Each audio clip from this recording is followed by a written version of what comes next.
In today's class, we are going to discuss about the topic children with ADHD.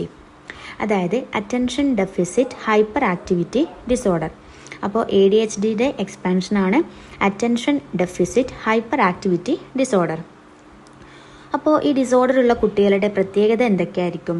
അവരെ എങ്ങനെ നമുക്കൊരു school കരിക്കുലത്തിലേക്ക് accommodate ചെയ്യാൻ പറ്റും?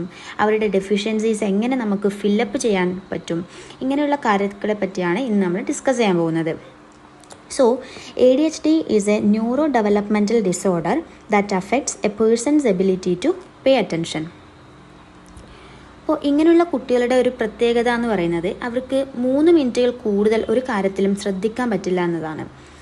ഇപ്പോൾ അവർ എഴുതിക്കൊണ്ടിരിക്കുകയാണെങ്കിൽ അവർക്ക് ഫിനിഷ് ചെയ്യാതെ തന്നെ വേറെ എന്തെങ്കിലും സ്പോർട്സിനോ അങ്ങനെയുള്ള എന്തെങ്കിലും ആക്ടിവിറ്റിയിലേക്ക് പോകും.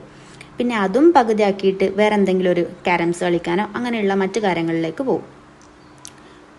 അതായത് അവർ എന്തെങ്കിലും ഒരു ആക്ടിവിറ്റി ചെയ്തുകൊണ്ടിരിക്കുമ്പോൾ ഇപ്പോൾ ഫുഡ് കഴിച്ചുകൊണ്ടിരിക്കുകയാണെങ്കിൽ അത് പകുതിയാക്കിയിട്ട് ചിലപ്പോൾ വേണമെങ്കിൽ അവർ കളിക്കുന്നതിനായിട്ട് പോകും. കളിക്കുന്നതും കംപ്ലീറ്റ് ചെയ്യാതെ ഹോംവർക്ക് ചെയ്യാൻ വരും. അപ്പം അവർ ഒരു സമയവും വെറുതെ ഇരിക്കുന്നില്ല. എപ്പോഴും നടക്കുകയോ ഓടുകയോ അങ്ങനെ എന്തെങ്കിലും ഒരു ആക്ടിവിറ്റി ചെയ്തുകൊണ്ടിരിക്കും. അതായത് 1 മിനിറ്റ് പോലും അവർ വെറുതെ ഇരിക്കുന്നില്ല. പക്ഷേ എന്നാലും ഒരു കാര്യം അവർ കംപ്ലീറ്റ് ചെയ്യുന്നുമില്ല. അതാണ് ഈ കുട്ടികളുടെ ഒരു മെയിൻ പ്രോബ്ലം എന്ന് പറയുന്നത്. അതുമാത്രമല്ല അവർക്ക് ഇമോഷണൽ സ്റ്റെബിലിറ്റിയും വളരെ കുറവായിരിക്കും. എന്തെങ്കിലും ഒരു വികാരം, അതായത് ഇപ്പോൾ അടുത്തിരിക്കുന്ന ഒരു കുട്ടി എന്തെങ്കിലും പറഞ്ഞാൽ അവനെ അടിക്കണമെന്ന് തോന്നിയാൽ അടിക്കും. അതായത് ഇമ്പൾസീവായിട്ട് എന്താണോ തോന്നുന്നത് അതങ്ങ് ചെയ്യും. അപ്പോൾ ഇതെല്ലാം ഇത്തരത്തിലുള്ള കുട്ടികളുടെ പ്രശ്നങ്ങളാണ്. അപ്പം ഇവരെ ട്രീറ്റ് ചെയ്യുകയാണെങ്കിൽ വളരെ പ്രൊഫഷണലി ട്രെയിൻഡ് ആയിട്ടുള്ള ടീച്ചേഴ്സ് തന്നെ വേണ്ടിവരും ചിലപ്പോൾ. അതവരെ അക്കോമഡേറ്റ് ചെയ്യാനായിട്ടും അല്ലെങ്കിൽ അവരെ അസിസ്റ്റ് ചെയ്യാനായിട്ടും സ്റ്റാഫ്സും കാര്യങ്ങളൊക്കെ വളരെ അത്യാവശ്യമായിട്ട് വരും. സ്റ്റാറ്റിസ്റ്റിക്കലി പറയുകയാണെങ്കിൽ ADHD affects about 5 to 7% of school aged children.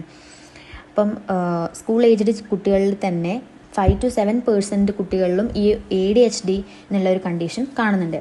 അപ്പം കുറേ അധികം ബിഹേവിയറൽ ഡിസോർഡേഴ്സ് ഉണ്ട് കുട്ടികളിൽ. ചൈൽഡ്ഹുഡിൽ ഉണ്ടാകുന്ന കുറേ അധികം ബിഹേവിയറൽ ഡിസോർഡേഴ്സ് ഉണ്ട്. അതിലേറ്റവും മോസ്റ്റ് കോമൺലി ഡയഗ്നോസ് ചെയ്യപ്പെടുന്ന ഒരു ഡിസോർഡറാണ് ADHD എന്ന് പറയുന്നത്. And it is diagnosed much more often in boys than in girls. അപ്പോൾ ഈ ഒരു കണ്ടീഷൻ കൂടുതലായിട്ടും ബോയ്സിലാണ് കാണപ്പെടുന്നത് കമ്പയർഡ് ടു ഗേൾസ്. ADHD കണ്ടീഷനുള്ള കുട്ടികളിൽ മെയിനായിട്ട് കാണുന്ന 3 സിംറ്റംസ് ആണ് ഉള്ളത്. 1 inattention, 2 hyper activity and 3 impulsivity. So, these symptoms are often present before the age of 12 and occur in multiple settings such as home, school and social situation. അതായത് ഇതൊരു 12 വയസ്സിന് മുമ്പൊക്കെയാണ് ഇതിൻ്റെ ഒരു അതായത് ഹൈപ്പർ ആക്ടിവിറ്റി ഡിസോർഡറിൻ്റെ സിംറ്റംസ് ഇവരിൽ കണ്ടു തുടങ്ങുന്നത്. ആൻഡ് അത് സ്കൂളിലായാലും വീട്ടിലായാലും സോഷ്യൽ സിറ്റുവേഷൻസിലായാലും ഈ ഒരു സിംറ്റംസ് അവർ കാണിക്കുന്നുണ്ട്. അടുത്തത് ADHDയുടെ ഡിഫറെൻറ്റ് ഡെഫിനിഷൻസ് ആണ് കൊടുത്തിട്ടുള്ളത്. അതിൽ APAയുടെ അതുപോലെ WHO വേൾഡ് ഹെൽത്ത് ഓർഗനൈസേഷൻ അതിൻ്റെയൊക്കെ ഡെഫിനിഷൻസ് കൊടുത്തിട്ടുണ്ട്. അതിൽ ഏതെങ്കിലും ഒന്ന് നമ്മൾ എക്സാം പോയിൻ്റ് ഓഫ് വ്യൂവിൽ പഠിച്ചിരിക്കണം ബൈ ഹാർട്ട് ചെയ്തിട്ട്. അപ്പോൾ ഒന്നാമത്തത് according to APA American Psychiatric Association. According to APA, ADHD is a persistent pattern of inattention and or hyperactivity, impulsivity that interferes with a child's developmental and daily function. നേരത്തെ പറഞ്ഞതുപോലെ തന്നെയാണ് കുട്ടിക്ക് ഉണ്ടാവുന്ന inattention അല്ലെങ്കിൽ hyper activity അതുപോലെ തന്നെ impulsivity അതാണ് ADHD എന്ന് പറയുന്നത്. അപ്പം ഈ 3 ക്യാരക്ടറിസ്റ്റിക്സും ആ കുട്ടിയുടെ ഡെവലപ്മെൻറ്റൽ അതുപോലെ തന്നെ ഡെയിലി ഫങ്ഷനിങ്ങിൽ ഇൻ്റർഫിയർ ചെയ്തു. ഇനി ADHDൻ്റെ ക്യാരക്ടറിസ്റ്റിക്സ് നേരത്തെ പറഞ്ഞ 3 ക്യാരക്ടറിസ്റ്റിക്സ് ഡീറ്റെയിൽ ആയിട്ട് നോക്കാം. First one is inattention. Attention എന്ന് പറയുമ്പോൾ ശ്രദ്ധിക്കുക. സോ ഇൻഅറ്റൻഷൻ എന്ന് പറയുമ്പോൾ ശ്രദ്ധിക്കാതിരിക്കുക. അതായത് a child who has difficulty in keeping their mind on a task or who gets bored of a task easily. അതായത് പെട്ടെന്ന് അവർ ഡിസ്ട്രാക്റ്റഡ് ആവുമെന്നുള്ളതാണ് ഇവരുടെ വലിയൊരു പ്രശ്നം. ഫോർ എക്സാമ്പിൾ ഇപ്പോൾ ക്ലാസ് എടുത്തുകൊണ്ടിരിക്കുകയാണെങ്കിൽ നമ്മൾ പറയുന്ന ഇൻസ്ട്രക്ഷൻ ഒന്നും അവർ ശ്രദ്ധിക്കില്ല, കോൺസെൻട്രേഷൻ ഉണ്ടാവുന്നില്ല, പെട്ടെന്ന് വേറെ എന്തെങ്കിലും ഒരു കാര്യത്തിലേക്ക് ശ്രദ്ധ പോകുന്നു. പിന്നെയെന്ന് പറയുമ്പോൾ a child who jumps from one task to another without completing the first task. അതായത് ഒരു ആക്ടിവിറ്റിയും അവർ കംപ്ലീറ്റ് ചെയ്യുന്നില്ല, ഓരോരോ കാര്യം ഇങ്ങനെ മാറി മാറി ചെയ്തുകൊണ്ടിരിക്കുന്നു. അതായത് ഒരു 3 മിനിറ്റിൽ കൂടുതൽ അവർ ചെയ്യുന്നില്ല എന്നതാണ് പ്രശ്നം.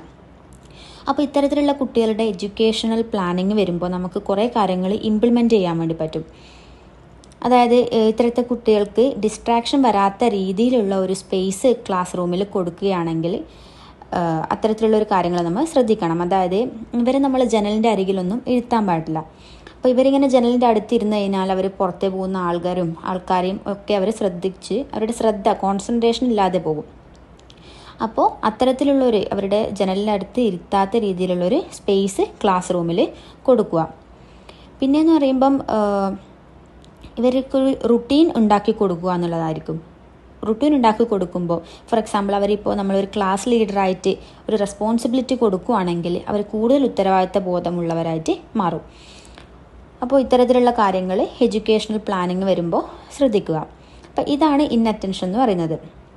രണ്ടാമത്തെ ഒരു ക്യാരക്ടറിസ്റ്റിക്സ് ആണ് ഹൈപ്പർ ആക്ടിവിറ്റി എന്ന് പറയുന്നത്. ഹൈപ്പർ ആക്ടിവിറ്റി എന്ന് പറയുമ്പോൾ എക്സസീവ് മോട്ടോർ ആക്ടിവിറ്റി ആണ്.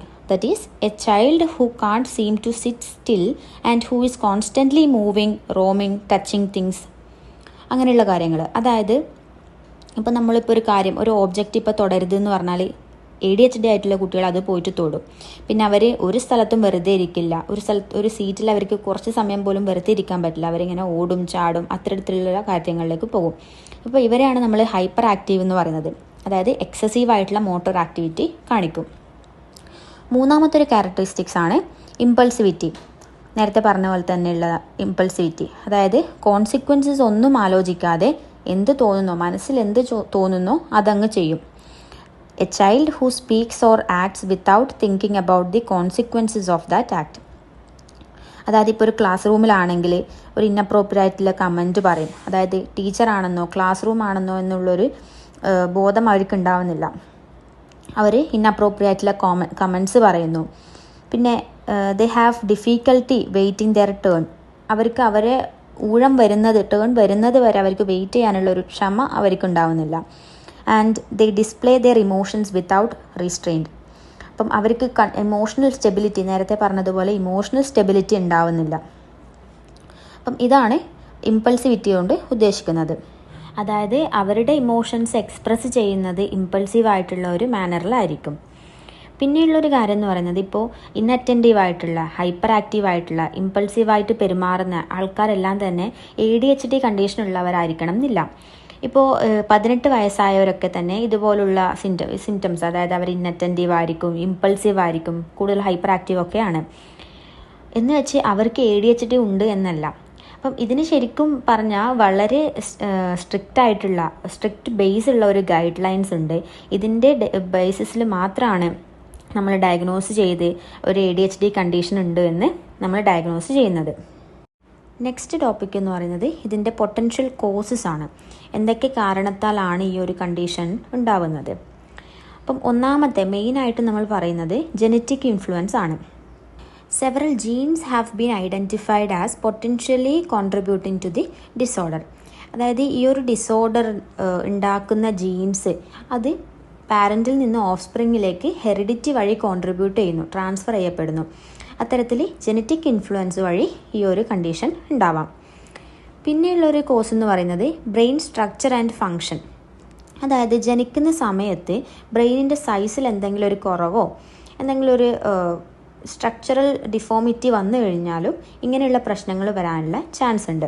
അറ്റൻഷൻ, ഇമ്പൾസീവ് കൺട്രോൾ, അപ്പം ഇതിനൊക്കെ റെസ്പോൺസിബിളായിട്ട് ബ്രെയിനിന് ഓരോരോ പാർട്ടുണ്ട്. അപ്പം ഇത്തരത്തിൽ ഏതെങ്കിലും ഒരു പാർട്ടിന് എന്തെങ്കിലും ഒരു സ്ട്രക്ചറൽ ഡിഫറൻസ് വന്നു കഴിഞ്ഞാൽ ഇത്തരത്തിലുള്ളൊരു ബിഹേവിയറൽ ഡിസോർഡർ ഉണ്ടാവാനുള്ള ചാൻസ് ഉണ്ട്. അടുത്ത ഒരു കോസ് എന്ന് പറയുന്നത് environmental and social factor as well as diet and life style എന്ന് പറയുന്നതാണ്. അതായത് ഇപ്പോൾ ഏതെങ്കിലും ഒരു എൻവയോൺമെൻറ്റൽ ടോക്സിനോട് എക്സ്പോസ് ആവുമ്പോൾ ലൈക്ക് ലെഡ് അല്ലെങ്കിൽ മെർക്കുറി പോലുള്ള ഒരു ടോക്സിൻസ്, ഇതൊക്കെ ഹെവി മെറ്റൽസ് ആണ്. ഇതിനോട് എക്സ്പോസ് ചെയ്യപ്പെടുമ്പോൾ അല്ലെങ്കിൽ കൺസെപ്ഷൻ പീരീഡിൽ അല്ലെങ്കിൽ പ്രഗ്നൻസി പീരീഡിൽ അമ്മയുടെ ആൽക്കഹോൾ അല്ലെങ്കിൽ tobacco usage, these may all lead to the increase the risk of ADHD.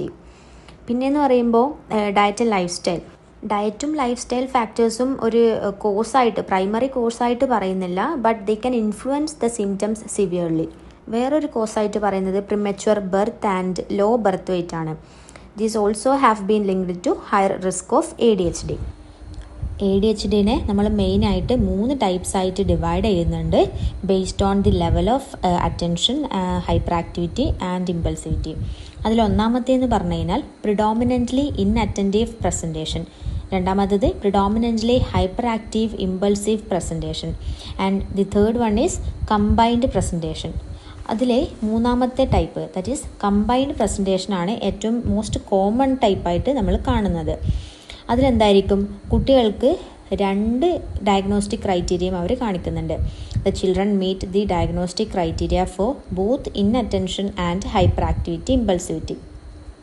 അതേസമയം ഒന്നാമത്തെ ടൈപ്പ് പ്രിഡോമിനൻ്റ്ലി ഇൻഅറ്റൻറ്റീവ് പ്രസൻറ്റേഷൻ എന്ന് പറഞ്ഞു കഴിഞ്ഞാൽ അതിലെ കുട്ടികൾക്കും കൂടുതലായും അവർ ഇൻഅറ്റൻഷൻ്റെ സിംറ്റംസ് ആയിരിക്കും കാണിക്കുന്നത്. രണ്ടാമത്തെ type predominantly hyperactive impulsive പ്രസൻറ്റേഷനിൽ എന്തായിരിക്കും, കുട്ടികൾക്ക് ഹൈപ്പർ ആക്ടിവിറ്റി അതുപോലെ ഇമ്പൾസിവിറ്റി അതിൻ്റെ സിംറ്റംസ് ആയിരിക്കും കാണിക്കുന്നത്. സോ ഇതാണ് ADHDയുടെ 3 ടൈപ്സ് ആയിട്ട് പറയുന്നത്. അടുത്തത് ഇതിൻ്റെ ഡയഗ്നോസിസ് ആൻഡ് ഇവാലുവേഷൻ ആണ്. അപ്പോൾ നേരത്തെ പറഞ്ഞതുപോലെ തന്നെ ആക്ച്വലി ഇതിന് വളരെ സ്ട്രിക്റ്റ് ബേസിലുള്ള ഒരു ഗൈഡ് ലൈൻസ് ഉണ്ട്. ഇതിൻ്റെ ബേസിസിൽ മാത്രമാണ് ഇത് ADHD നമ്മൾ ഡയഗ്നോസ് ചെയ്യുന്നത്. അപ്പോൾ ഇതിനൊരു സിംഗിൾ മെഡിക്കൽ അല്ലെങ്കിൽ ഒരു ലബോറട്ടറി ടെസ്റ്റ് ഇല്ല ഇത് ഡയഗ്നോസ് ചെയ്യാൻ വേണ്ടിയിട്ട്. അപ്പോൾ ഇതിൻ്റെ ഡയഗ്നോസിസ് എന്ന് പറയുന്നത് ഒരു ക്ലിനിക്കൽ പ്രോസസ്സാണ്. അതിന് കുറേയധികം സ്റ്റെപ്സ് ഉണ്ട്. അപ്പം ഇത് നടത്തുന്നത് ട്രെയിൻഡ് ആയിട്ടുള്ള ഒരു മെൻ്റൽ ഹെൽത്ത് പ്രൊഫഷണലായിരിക്കും ഇത് നടത്തുന്നത്. അപ്പം ആ ഒരു പ്രോസസ്സിൽ വരുന്നതാണ് symptom check list, symptom duration and onset, then rule out. അപ്പോൾ ഇത്രയും സ്റ്റെപ്സ് ആ ഒരു പ്രോസസ്സിൽ വരുന്നുണ്ട്. അടുത്തത് ADHDയുടെ ട്രീറ്റ്മെൻറ്റ് ആൻഡ് മാനേജ്മെൻ്റ് ആണ്. It involves both medication and behavioural interventions. അപ്പം മെഡിക്കേഷൻ എന്ന് പറയുന്നത് ഏറ്റവും ഇഫക്റ്റീവായിട്ടുള്ള മോസ്റ്റ് കോമൺ ആയിട്ട് നമ്മൾ യൂസ് ചെയ്യുന്ന ഒരു ഇഫക്റ്റീവായിട്ടുള്ള ഒരു മെത്തേഡാണ്. അപ്പം ഇതിൽ ഒന്നാമത്തെയാണ് സ്റ്റിമുലൻസ് എന്ന് പറയുന്നത്. സ്റ്റിമുലൻസ് വർക്ക് ചെയ്യുന്നത് എങ്ങനെയെന്ന് പറഞ്ഞു കഴിഞ്ഞാൽ ബ്രെയിനിൽ ഡോപ്പമിൻ്റെയും നോർ എപ്പിനെഫ്രിൻ്റെയും ലെവൽ ഇൻക്രീസ് ചെയ്യുകയാണ് ചെയ്യുന്നത്. അപ്പം ഇതിൻ്റെ രണ്ടിൻ്റെ ലെവൽ ഇൻക്രീസ് ചെയ്യുമ്പോൾ നമ്മളുടെ ഫോക്കസ് ഇമ്പ്രൂവ് ആയും അതേസമയം ഇമ്പൾസീവ് ബിഹേവിയർ റെഡ്യൂസ് ചെയ്യാനും വേണ്ടി ഹെൽപ്പ് ചെയ്യും. അപ്പം സ്റ്റിമുലൻസിൻ്റെ ഫങ്ഷൻ എന്ന് പറഞ്ഞു കഴിഞ്ഞാൽ ഇതാണ്. അടുത്തതാണ് non stimulants. We use non stimulants when the stimulants are ineffective or cause intolerable side effect. അപ്പോൾ സ്റ്റിമുലൻസ് ഭയങ്കരമായിട്ടുള്ള സൈഡ് ഇഫക്റ്റ് ഉണ്ടാക്കുമ്പോഴും അത് ഇൻഇഫക്റ്റീവായിട്ടുള്ള സിറ്റുവേഷനിലുമാണ് നമ്മൾ നോൺ സ്റ്റിമുലൻസ് യൂസ് ആക്കുന്നത്. അപ്പോൾ നോൺ സ്റ്റിമുലൻസ് നമ്മളുടെ അറ്റൻഷൻ അതുപോലെ ഇമ്പൾസിവിറ്റീനെ ഇമ്പ്രൂവ് ചെയ്യുകയാണ് ചെയ്യുന്നത്. മെഡിക്കേഷൻ കഴിഞ്ഞാൽ അടുത്തതായി വരുന്നതാണ് ബിഹേവിയറൽ ഇൻ്റർവെൻഷൻസ്. അപ്പോൾ ഇതിൽ ഇൻക്ലൂഡഡ് ആവുന്നത് ഡിഫറെൻറ്റ് ടൈപ്സ് ഓഫ് തെറാപ്പി അല്ലെങ്കിൽ ട്രെയിനിങ്, ഇൻ്റർവെൻഷൻസ്, അതൊക്കെയാണ് ഇതിൽ ഇൻക്ലൂഡ് ആവുന്നത്. അപ്പോൾ നമുക്കറിയാം ഈ പാരൻസിനും ടീച്ചേഴ്സിനും ഒക്കെ അറിയാമായിരിക്കും ഇങ്ങനെയുള്ള പാറ്റേൺസ് ഓഫ് കുട്ടികളുടെ, അതായത് ADHD പോലുള്ള കണ്ടീഷനുള്ള കുട്ടികളിൽ പ്രശ്നങ്ങൾ എന്താണെന്നും അവർക്ക് വേണ്ട ഹെൽപ്പ് എങ്ങനെയാണെന്നും. അപ്പോൾ ആ ഒരു അപ്രോച്ചസ് മനസ്സിലാക്കുക, behavioural therapy, psycho therapy, support groups, parental skill training, ഇങ്ങനെയുള്ള കുറേ ഇൻ്റർവെൻഷനായിട്ടുള്ള അപ്രോച്ചസ് കൊണ്ടുവരിക എന്നതാണ് ഇതുകൊണ്ട് ഉദ്ദേശിക്കുന്നത്. ഇപ്പം സ്കൂളുകളിലാണെങ്കിലും തെറാപ്പിസ്റ്റ് വേണം, ബിഹേവിയറൽ തെറാപ്പിക്ക് ആൾ വേണം, അതുപോലെ സോഷ്യൽ സ്കിൽ ഡെവലപ്മെൻറ്റ് ചെയ്യാനായിട്ട് ട്രെയിനീസ് ഉണ്ട്. അവർക്ക് വേണ്ട എല്ലാ സപ്പോർട്ട് സിസ്റ്റവും നമ്മൾക്ക് അവൈലബിൾ ആയിട്ട് കൊടുക്കുക എന്നതാണ് ചെയ്യേണ്ടത്. അപ്പം മോസ്റ്റ് ഇമ്പോർട്ടൻ്റ് ആയിട്ടുള്ള കാര്യം എന്ന് പറഞ്ഞു കഴിഞ്ഞാൽ ഈ ADHD കണ്ടീഷനിലുള്ള കുട്ടികളുടെ പാരൻസിന് ട്രെയിനിങ് കൊടുക്കുക എന്നുള്ളതാണ്. പാരൻറ്റ് മാനേജ്മെൻറ്റ് ട്രെയിനിങ് അഥവാ PMT ഇതൊരു ബിഹേവിയർ തെറാപ്പിയാണ്.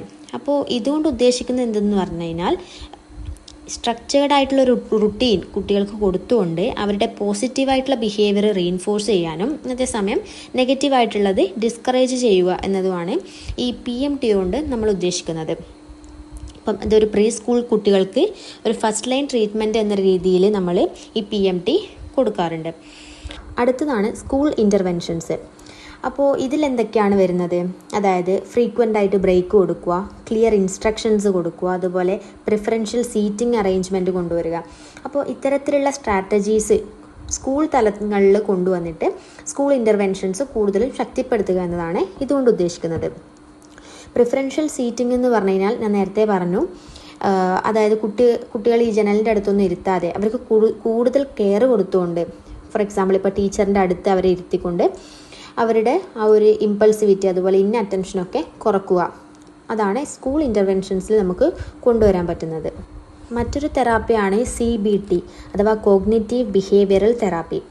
അപ്പോൾ ഇതിൻ്റെ ഒരു ഔട്ട്കം എന്ന് പറഞ്ഞു കഴിഞ്ഞാൽ അവരുടെ ഇമോഷൻസ് മാനേജ് ചെയ്യാൻ വേണ്ടിയിട്ട് ഹെൽപ്പ് ചെയ്യുക, അതുപോലെ അവരുടെ ഓർഗനൈസേഷണൽ സ്കില്ല് ഇമ്പ്രൂവ് ചെയ്യുക, അതുപോലെ കൂടുതൽ ഇമ്പൾസ് കൺട്രോൾ കൊണ്ടുവരിക എന്നതൊക്കെയാണ് CBTൻ്റെ ഒരു ഔട്ട്കം ആയിട്ട് പറയുന്നത്. നെക്സ്റ്റ് വൺ ആണ് സോഷ്യൽ സ്കിൽസ് ട്രെയിനിങ്. അതായത് ഈ ADHD കണ്ടീഷനുള്ള കുട്ടികൾക്ക് അപ്രോപ്രിയേറ്റ് ആയിട്ടുള്ള ഒരു ഇൻറ്ററാക്ഷൻ സ്കില്ല്, ഒരു സോഷ്യൽ സ്കില്ല് കൊണ്ടുവരിക എന്നതാണ് ഇതുകൊണ്ട് നമ്മൾ ഉദ്ദേശിക്കുന്നത്. അപ്പോൾ ഇത്രയും ബിഹേവിയറൽ ഇൻ്റർവെൻഷൻസ് ആണ് നമ്മൾ ഇതിൻ്റെ ട്രീറ്റ്മെൻറ്റ് എന്നുള്ള രീതിയിൽ കൊണ്ടുവന്നിട്ടുള്ളത്. സോ വൺസ് അഗെയിൻ സമ്മറൈസ് ചെയ്യുകയാണെങ്കിൽ നമ്മൾ ആദ്യം എന്താണ് ADHD എന്ന് പഠിച്ചു, അതിൻ്റെ expansion, attention deficit hyperactivity disorder, പിന്നെ അതിൻ്റെ ഒരു ഡെഫിനിഷൻ കൊടുക്കണം. അതിനുശേഷം അതിൻ്റെ മെയിൻ ആയിട്ടുള്ള ക്യാരക്ടറിസ്റ്റിക്സ്, ഇതിൻ്റെ പൊട്ടൻഷ്യൽ കോസസ് ഏതൊക്കെയാണ്, ഏതൊക്കെ കാരണത്താലാണ് ADHD എന്നുള്ള കണ്ടീഷൻ ഉണ്ടാവുന്നത് എന്നുള്ളത്. നെക്സ്റ്റ് വൺ ആണ് ADHDൻ്റെ ഡയഗ്നോസിസ് ആൻഡ് ഇവാലുവേഷൻ. അത് കഴിഞ്ഞ് കഴിഞ്ഞാൽ ADHDയുടെ ട്രീറ്റ്മെൻറ്റും മാനേജ്മെൻറ്റും. So that's all about today's class. I hope the topic is clear. Thank U.